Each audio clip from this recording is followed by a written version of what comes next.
بسم الله الرحمن الرحيم. الحمد لله رب العالمين، والصلاة والسلام على سيد المرسلين خاتم النبيين إمام المرسلين نبينا وسيدنا ومولانا محمد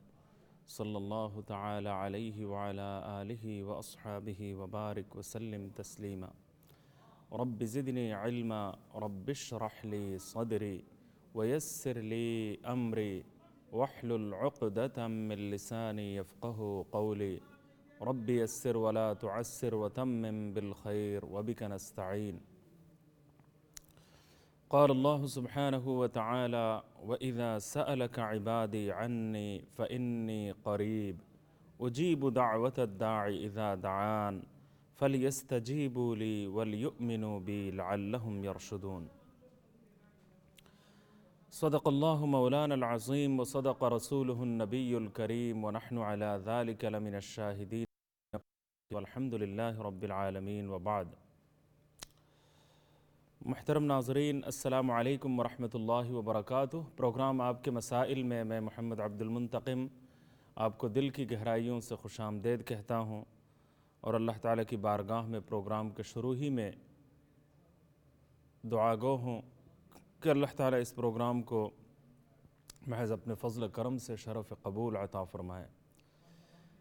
اللہ تعالیٰ اس کے فائدے کو عام فرمائے، اللہ تعالیٰ اس کو ہم سب کے لیے ذریعہ آخرت اور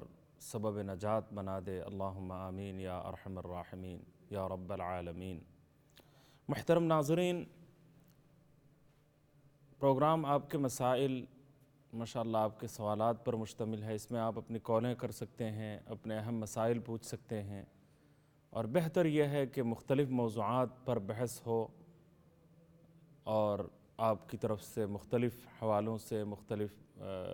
امور کے بارے میں قرآن اور سنت کی روشنی میں سوالات آئیں، اور ان سوالوں کی روشنی میں میں اپنی گزارشات آپ کی خدمت میں پیش کر سکوں، میری معلومات میں بھی اضافہ ہو اور حالات سامنے آئیں۔ یہ بہت ہی اہم ہے۔ جب تک علم کا چرچا امت میں باقی رہے گا، علم کا تذکرہ زندہ رہے گا، علم کا شغف امت میں باقی رہے گا، تو یہ خیر کی بہت بڑی علامت ہے۔ لیکن اگر علم کا شوق ختم ہو جائے، طلب علم کا ذوق اگر ختم ہو جائے، تو یہ ہماری پستی کی طرف ایک اشارہ ہے، اور یہ کوئی شگون نیک نہیں ہے۔ اللہ تعالیٰ ہماری اصلاح کی توفیق عطا فرمائے، اور زیادہ سے زیادہ سوالات کے ذریعے اچھے اچھے پروگراموں میں اور اچھی علمی نشستوں میں بیٹھ کر گفتگو اور سوال جواب کے ذریعے اپنے علم کو میں اضافہ کرنے کی اللہ تعالیٰ توفیق عطا فرمائے، آمین یا رب العالمین۔ یہ علماء کرام کی بھی ذمہ داری ہے کہ وہ عام لوگوں سے ملیں اور ان سے مل کر حالات معلوم کریں، صورتحال سے آگاہی حاصل کریں، اور جوابات تیار کریں، جوابات پر غور و فکر کریں کہ اس کا کیا جواب ہو سکتا ہے، اس کا شرعی حل کیا ہو سکتا ہے۔ چنانچہ کتابوں میں یہ روایت آتی ہے کہ حضرت امام ابو حنیفہ رحمۃ اللہ علیہ کے سب سے جلیل القدر شاگرد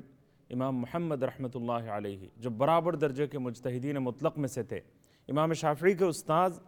حضرت امام محمد رحمۃ اللہ علیہ، تمام ائمہ کے لیے رحمہم اللہ تعالی۔ تو امام محمد کا حال یہ تھا کہ آپ بازاروں میں جایا کرتے تھے، تاجروں سے ملاقات فرماتے تھے، اور تجارت کی مختلف شکلوں اور مختلف صورتوں کے بارے میں آگاہی حاصل کرتے تھے۔ تو صورت مسئلہ معلوم کرنے کے لیے سوسائٹی میں اور معاشرے میں رائج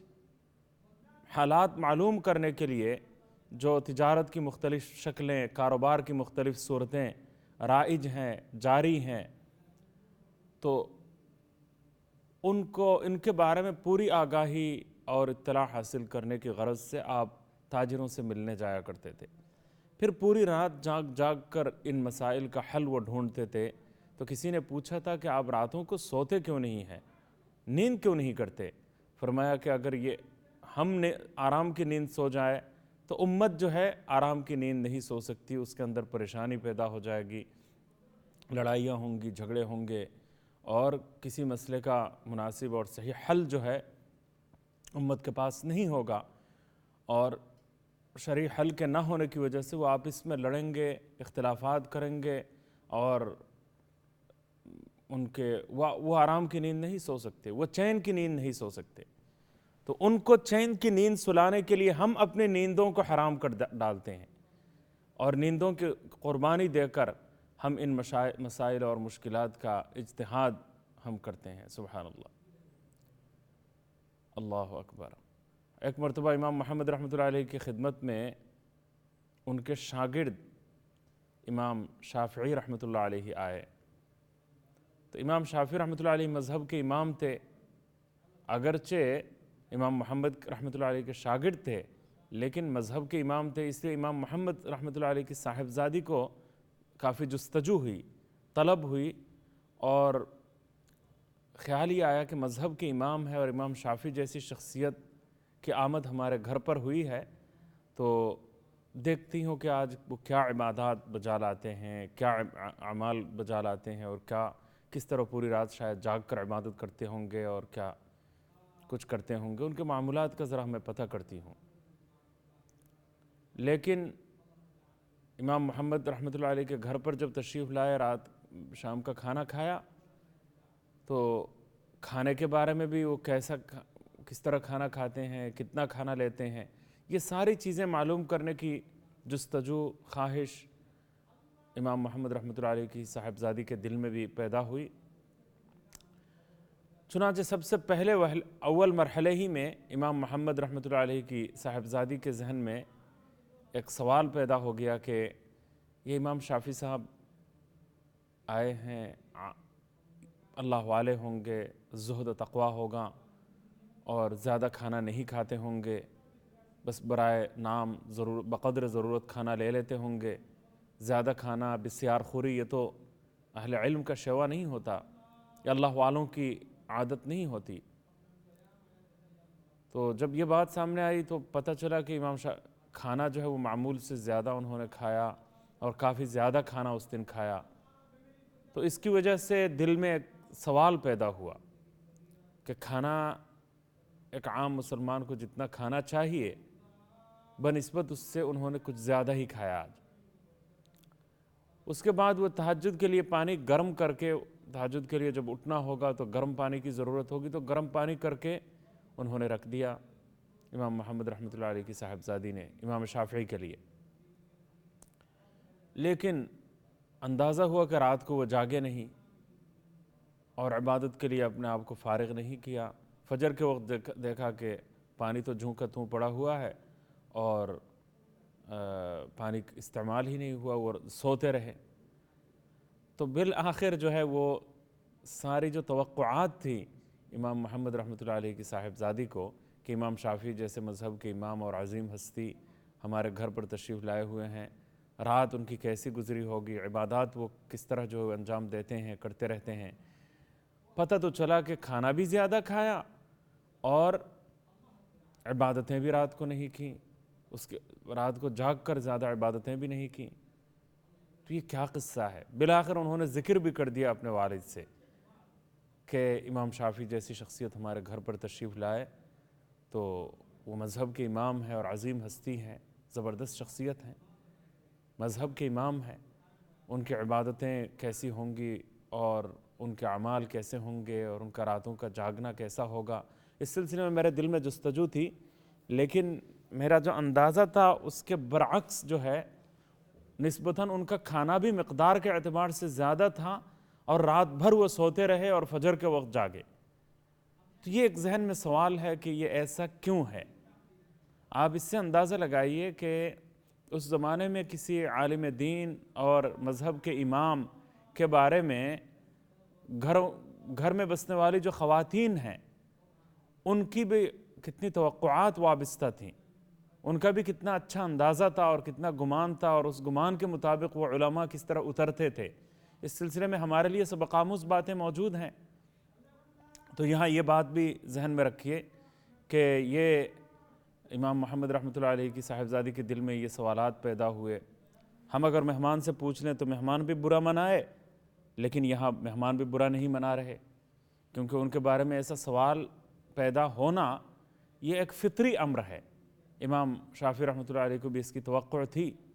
کہ ایسا سوال میرے بارے میں پیدا ہو سکتا ہے، عین ممکن ہے۔ امام محمد رحمۃ اللہ علیہ بھی اس سوال کو امام شافعی کی خدمت میں پیش کرتے ہوئے کوئی جھجک انہوں نے محسوس نہیں کی۔ انہوں نے کہا کہ میری بیٹی نے، صاحبزادی نے آپ کے بارے میں کچھ شبہات کا اظہار کر دیا کہ آپ کے بارے میں یہ ذہن تھا، یہ تصور تھا کہ مقدار کے لحاظ سے کھانا شاید آپ کا کم ہوگا، تو یہاں تو دیکھا کہ مقدار بھی زیادہ تھی، اور پھر رات بھر آپ سوتے رہے، عبادتیں نہیں کیں۔ ان کا اندازہ کچھ مختلف تھا، تو کچھ معلوم وہ کرنا چاہتی ہیں۔ امام شافعی رحمۃ اللہ علیہ نے بھی کوئی برا نہیں منایا، کوئی برا نہیں منایا، بلکہ صاف لفظوں میں جواب دیا اور حقیقت حال واضح فرما دی، اور وہ ہمارے لیے بہت ہی سبق آموز بات ہے۔ فرمایا کہ حلال کھانا جب ہو تو حلال کھانے میں اتنی زیادہ برکت ہوتی ہے، اور اس بابرکت کھانے کے نتیجے میں علم زیادہ حاصل ہوتا ہے۔ یعنی علم جو ہمیں ملتا نہیں، وہ حرام خوری کی وجہ سے، علم کے نور سے، علم کی برکت سے ہم محروم رہتے ہیں۔ تو علم جو زیادہ حاصل ہوتا ہے، اور تفقہ جو حاصل ہوتا ہے، فقاہت حاصل ہوتی ہے، دین کی گہری سمجھ بوجھ حاصل ہوتی ہے، وہ حلال کھانے سے بہت زیادہ یہ نعمت حاصل ہوتی ہے، اور حلال کھانا نہ ہو تو اس نعمت سے محرومی رہتی ہے۔ تو امام شافعی فرماتے ہیں کہ میں نے یہ سوچا کہ حلال اور حرام کا جتنا لحاظ امام محمد صاحب رحمۃ اللہ علیہ کے گھر میں ہے، میرے استاذ کے گھر میں، امام محمد کے گھر میں حلال اور حرام کا جو لحاظ ہے وہ کہیں اور نہیں ہوگا۔ اور سب سے زیادہ حلال کا اہتمام کرنے والی ہستی اگر کوئی تھی تو حضرت امام محمد رحمۃ اللہ علیہ کی ہستی تھی۔ ان کی کتاب بھی کتاب الحلال والحرام موجود ہے، اور آمدنی میں کوئی حرام کی شمولیت نہ ہو، مکمل طور پر حلال کھانے کا اہتمام۔ یہاں ایک اور بات عرض کر دوں، حضرت امام محمد رحمۃ اللہ علیہ سے کسی نے پوچھا تھا کہ حضرت آپ نے تصوف کے بارے میں کوئی کتاب نہیں لکھی، ہر چیز کے بارے میں کتاب لکھی، لیکن تصوف کے بارے میں کوئی کتاب آپ کی ہے نہیں، یعنی تزکیہ نفس، تزکیہ اصلاح باطن، اصلاح اخلاق، تزکیہ نفس کی پاکیزگی، دل کی طہارت اور پاکیزگی کے لیے اس موضوع پر کوئی کتاب آپ کی نہیں ہے۔ تو حضرت نے فرمایا کہ یہ جو حلال و حرام پر کتاب لکھی ہے یہ کیا ہے؟ یہی تو تصوف ہے۔ سبحان اللہ۔ لوگوں نے اس کو سمجھا کہ یہ تو حلال حرام کا مسئلہ انہوں نے چھیڑا ہے، یا کھانے میں کون سی چیز حلال ہے کون سی چیز حرام ہے، لیکن امام محمد رحمۃ اللہ علیہ فرما رہے ہیں یہی اصل تصوف ہے۔ حلال کا اہتمام ہوگا، حرام سے اجتناب ہوگا، اور مکمل طور پر لقمہ حلال، پوری زندگی لقمہ حلال کا کوئی اہتمام کرے گا، اور ہمیشہ حرام سے بچے رہنے کا اہتمام اگر کوئی کرے گا، تو وہی اسی کے نفس کو، دل کو طہارت اور پاکیزگی حاصل ہو سکتی ہے۔ تو دل کو پاکیزگی حاصل ہونے کے لیے، اور تقوی اور طہارت حاصل ہونے کے لیے، تزکیہ نفس کے لیے، اصلاح باطن کے لیے، اصلاح قلب کے لیے، سب سے زیادہ ضروری جو امر ہے وہ ہے حلال اور حرام۔ ہم وظائف کی طرف کافی زیادہ توجہ دیتے ہیں کہ یہ وظیفہ پڑھا جائے، دوسرا وظیفہ پڑھا جائے، تیسرا وظیفہ پڑھا جائے، اور کچھ ذکر و اذکار کی طرف بھی توجہ ہوتی ہے۔ بلا شبہ وہ بہت کارآمد چیزیں ہیں، لیکن حرام کے ہوتے ہوئے، لقمہ حرام کے ہوتے ہوئے، ان چیزوں سے کوئی فائدہ نہیں ہو سکتا۔ دل میں ظلمتیں چھائی رہیں گی، دل میں روشنی پیدا نہیں ہو سکتی، باطن میں اجالا پیدا نہیں ہو سکتا۔ یہ اسی صورت میں ممکن ہے جب لقمہ حلال کا پورا اہتمام کیا جائے، حرام سے اجتناب کیا جائے۔ تو حرام سے جب اجتناب کیا جائے گا، لقمہ حلال کا اہتمام جب بھرپور طریقے سے کیا جائے گا، اس کے نتیجے میں فائدہ یہ ہوگا کہ اللہ تعالی ہمیں باطن کی پاکیزگی عطا فرمائے گا، تزکیہ نفس کی دولت سے ہمیں نوازے گا۔ حلال اور حرام کے اہتمام کے بغیر دوسرے اوراد اور وظائف کے ذریعے تزکیہ نفس کا مقصد کبھی حاصل نہیں ہو سکتا۔ اصل تزکیہ نفس کا آغاز اور ابتدا حلال اور حرام سے ہو۔ تو امام محمد رحمۃ اللہ علیہ نے آنکھ کھول دی اور اپنے بارے میں یہ ارشاد فرمایا کہ میں نے حلال و حرام کے موضوع پر جو کتاب لکھی ہے یہی تو تصوف کی اصل کتاب ہے، اس کا اہتمام ہو جائے گا تو تصوف کا مقصد حاصل ہوگا، اصلاح باطن اور اصلاح قلب کی دولت انسان کو نصیب ہوگی۔ سبحان اللہ العظیم۔ یہاں آ کر لوگ مار کھا جاتے ہیں، حرام خوری ہو رہی ہے، بسیار خوری ہو رہی ہے، حرام خوری ہو رہی ہے۔ تو امام شافعی رحمۃ اللہ علیہ فرماتے ہیں کہ امام محمد کے گھر پر، میرے استاذ ہیں امام محمد رحمۃ اللہ علیہ، ان کے گھر پر میرا جب آنا ہوا اور رات کو جب کھانا کھایا تو اندازے سے بڑھ کر عام جو طبیعت ہے، جو عام معمول ہے، اس کے برعکس میں نے کھانا زیادہ کھایا۔ اس کی وجہ یہ ہے کہ امام محمد رحمۃ اللہ علیہ حلال اور حرام کے بارے میں جو اہتمام فرماتے ہیں، روئے زمین پر ان کی اور کوئی مثال نہیں ہے۔ تو یہ حسن ظن ہے اور تجربہ ہے کہ روئے زمین پر سب سے زیادہ حلال کھانا حضرت امام محمد رحمۃ اللہ علیہ کے گھر میں پکتا ہوگا۔ تو آج یہ موقع مجھے ہر روز تو نہیں ملتا،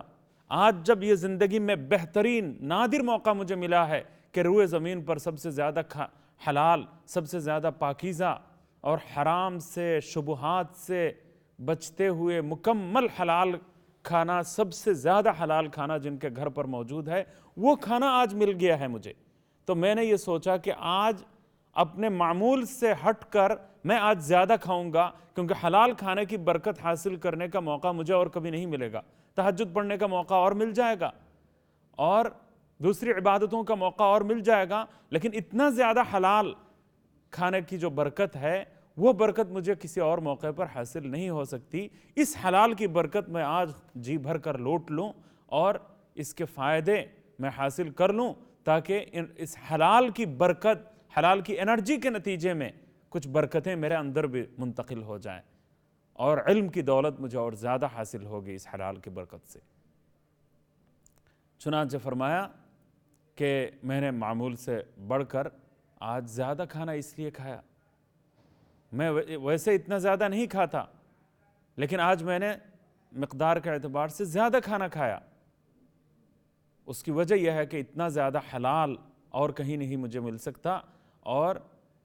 ایسے حلال کی برکت حاصل کرنے کا موقع بھی کسی اور جگہ مجھے حاصل نہیں ہو سکتا، لہٰذا اس نادر موقع سے فائدہ اٹھاتے ہوئے حلال کی برکت حاصل کرنے کی غرض سے میں نے زیادہ کھانا کھایا۔ یہ ایک سوال کا جواب دیا، اور آگے فرمایا کہ اس کے بعد تہجد کے لیے بھی آپ نہیں اٹھے۔ کہا کہ اس حلال کھانے کی برکت ایسی تھی کہ میں قرآن کریم کی آیات اور احادیث رسول کی بعض نصوص پر بس آنکھ جب لگ گئی تو میں غور کرتا گیا، اور ایک ایک مسئلے کا حل میں خواب کے عالم میں نکالتا چلا گیا۔ اس مسئلے کا حل، پھر دوسرے مسئلے کا حل، وہ حلال کی برکت اس طرح جو ہے پیدا ہوئی کہ علم کے دروازے کھلتے چلے گئے، اور مشکل مسائل کا قرآن و سنت کی روشنی میں مجتہدانہ حل پیش کرنے میں، مجتہدانہ حل نکالنے میں کہ کیا چیز حلال ہے کیا حرام ہے، یہ ایک مشکل گتھی تھی، اس کو سلجھانے کی ضرورت تھی۔ آج جو ہے وہ گتھیاں سلجھ رہی ہیں، آج بات سمجھ میں آ رہی ہے، آج علم کا دروازہ اوپن ہو گیا ہے، اور ہر مسئلے کا حل فلاں آیت سے ایک مسئلے کا حل، دوسری آیت سے فلاں مسئلے کا حل، فلاں مشکل کا حل جو پہلے سمجھ میں نہیں آ رہا تھا، اب وہ جتنی مشکلات تھیں، جتنی گتھیاں تھیں وہ سلجھ رہی تھیں، اور ایک ایک مسئلے کا حل جو ہے وہ سامنے آتا جا رہا تھا۔ اور میں 100 سے زیادہ، بعض روایتوں میں ہے کہ کتابوں میں ہے کہ 100 سے زیادہ، یہ پتہ نہیں کتنی تعداد ہوگی، اتنے زیادہ مسائل میں نے پوری رات میں خواب کے دوران حل کر لیے کہ اتنے میں فجر کا وقت آ گیا، تہجد کا وقت گزر گیا۔ اس لیے میں تہجد کے لیے اٹھنے کی زحمت نہیں کی، اور نہ اس کی ہمت ہوئی، نہ اس کی ضرورت محسوس کی، کیونکہ آج حلال کھانا کھانے کی برکت میں نے زیادہ کھا کر حاصل کی، اور پوری رات جو ہے وہ مسائل اجتہاد کے ذریعے مختلف آیات اور احادیث کی روشنی میں مسائل کا حل ڈھونڈنے میں پوری رات میری گزر گئی، اس لیے میں جاگ نہیں سکا۔ سبحان اللہ العظیم۔ آپ ذرا اندازہ لگائیے کہ امام محمد رحمۃ اللہ علیہ کس طرح جو وہ علم حاصل انہوں نے فرمایا تھا کہ ان کے شاگرد ان کے گھر پر آتے ہیں اور گھر کا کھانا کھا کر پوری رات عالم خواب میں بھی علم کے سمندر میں وہ غوطہ زن تھے، علم کی کہ شفاف چشمے سے وہ موتیاں چن رہے تھے اور مختلف ہیرے اور جواہرات وہ جمع کر رہے تھے، خوشہ چینی کر رہے تھے۔ اس امت میں علم کا چرچا ایسا بھی رہا ہے، اور ایسے علماء گزرے ہیں جن کے اندر علم کی ایسی طلب موجود تھی کہ سبحان اللہ اس کی مثال ملنا مشکل ہے۔ حضرت مفتی محمد شفیع صاحب رحمۃ اللہ علیہ کے بارے میں استاذ محترم شیخ الاسلام مفتی محمد تقی عثمانی صاحب نے ہمیں سنایا ہے کہ حضرت نے یہ بات ارشاد فرمائی ہے۔ حضرت مفتی شفیع صاحب رحمۃ اللہ علیہ فرماتے ہیں کہ ہر نماز کے دوران کچھ نہ کچھ مسائل اس طرح نماز ہی سے متعلق ذہن میں آ جاتے ہیں، نماز کے دوران نماز ہی کے بارے میں کچھ نئے مسائل سامنے آ جاتے ہیں کہ ان کا حل سمجھ میں نہیں آتا، نماز ہی کے دوران سوالات پیدا ہونا شروع ہو جاتے ہیں۔ تو حضرت استاذ محترم دامت برکاتہم ارشاد فرماتے ہیں کہ جس انسان کی پوری زندگی طلب علم میں گزری ہو اور جس نے ہزاروں لاکھوں صفحات کا مطالعہ کیا ہو اور جس کو فقیہ النفس کا لقب ملا ہو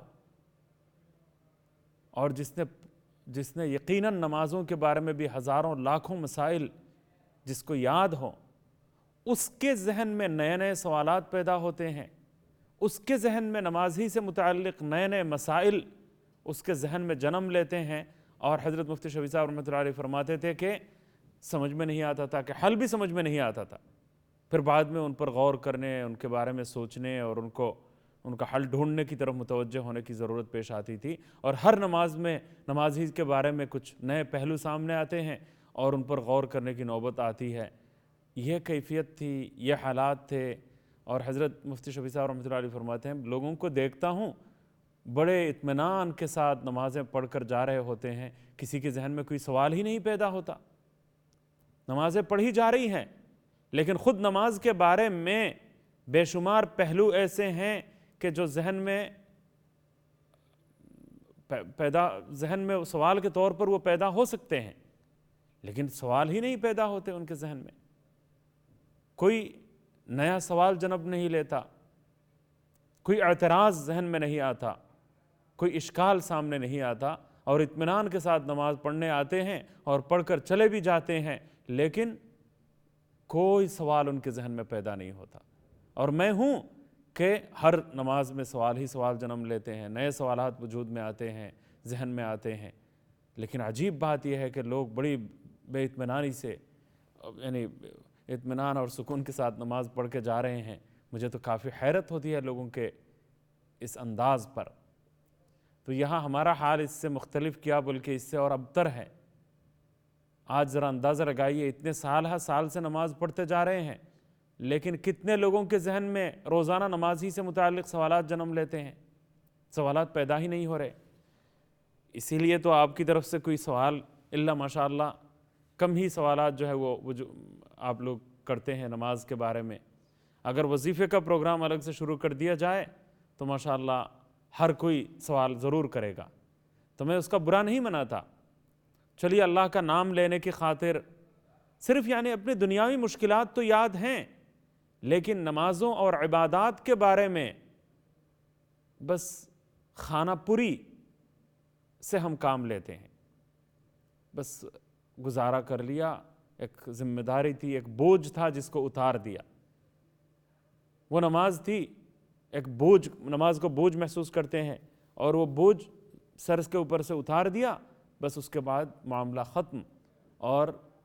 اس کی گہرائی میں جانے اور اس کے بارے میں مسائل کے حوالے سے، مسائل کے لحاظ سے کچھ سوالات جو ابھر سکتے ہیں، ذہن میں پیدا ہو سکتے ہیں، کچھ بھی نہیں ہے۔ لیکن اس امت نے جب ترقی کی اس امت نے جب اللہ کا قرب حاصل کیا، اس امت نے دین پر عمل پیرا ہونے کی جب کوششیں کیں اور ایک ایک مسئلے پر عمل کرنے کی کوشش اور جستجو اس امت نے جب کی، تو اس قسم کے سوالات اور مسائل ذہن میں ضرور پیدا ہوا کرتے تھے۔ تو یہ بہت اہم باتیں ہیں جو میں نے عرض کی ہیں۔ اللہ کرے کہ علم کا شغف ہمارے اندر پیدا ہو، علم کی طلب اور جستجو پیدا ہو، اور نئے نئے سوالات، اعتراضات اور مسائل نئے جنم لیں اور وہ ہم پوچھ سکیں۔ اللہ تعالیٰ علم حاصل کرنے کی طلب ہمیں پیدا فرمائے ہمارے دلوں میں۔ ایک وقفے کے لیے چلتا ہوں، وقفے کے بعد اس موضوع پر مزید باتیں ہوں گی، کچھ اور باتیں بھی انشاءاللہ تعالیٰ کریں گے۔ ہمارے ساتھ رہیے، وقفے کے بعد ملتے ہیں۔ السلام علیکم ورحمۃ اللہ۔